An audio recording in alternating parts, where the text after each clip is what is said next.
አዲስ አበባ ላይ እንግዲህ ሰው ስልካችን አስቀምጠን ስንሄድ ሰው ይነካል አይነካም የሚለውን ዛሬ ቻሌንጅ ላደርግ መጥቻለሁ። ይሄንን ስልክ እዚህ ጋርቤጅ ላይ አስቀምጬው የተወሰኑ ደቂቃዎችን ዞር ብዬ ምሳ በልቼ እስኪመጣ ድረስ ስልኬ ይወሰዳል አይወሰድም የሚለውን አብረን እናያለን። እንግዲህ ይኸው ስልኬን እዚህ ጋር አስቀምጬዋለሁ።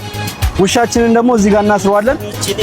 ይሄን መሰለ ውሻ አስሬ ማንም ሰው አይነካም። እርግጠኛ ነኝ ዛሬ ስልኬ ከተወሰደ ጉዴ ነው። ይሄን ፊት እያያችሁ ውሻ እንደምታዩት አስቀምጬዋለሁ። ዞር ዘሎ ነው አናት ላይ የሚወጣው። እስቲ እናያለን። ለማንኛውም ፊቱ አስፈራም ውሻው። ወይኔ ስልኬ ዛሬ በቃ ይወሰዳል። በእርግጠኝነት ዛሬ ስልኬ ይወሰዳል።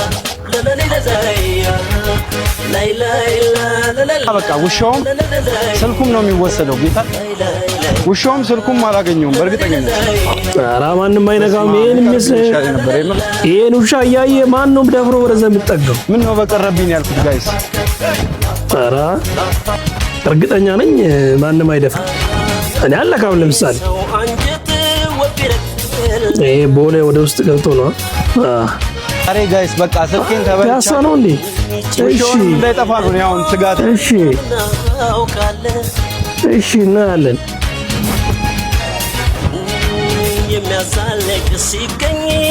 ወይኔ ባላገኘው ሰውን ስልኬን የተወሰነ ደቂቃ ዞር ብለን መተናል። ስልኬ ያው እንደምትመለከቱት ያው እንግዲህ ቁጭ ብሏል። አልተነካም። ጥበቃ ማለት ይሄ ነው ቤተሰቡ።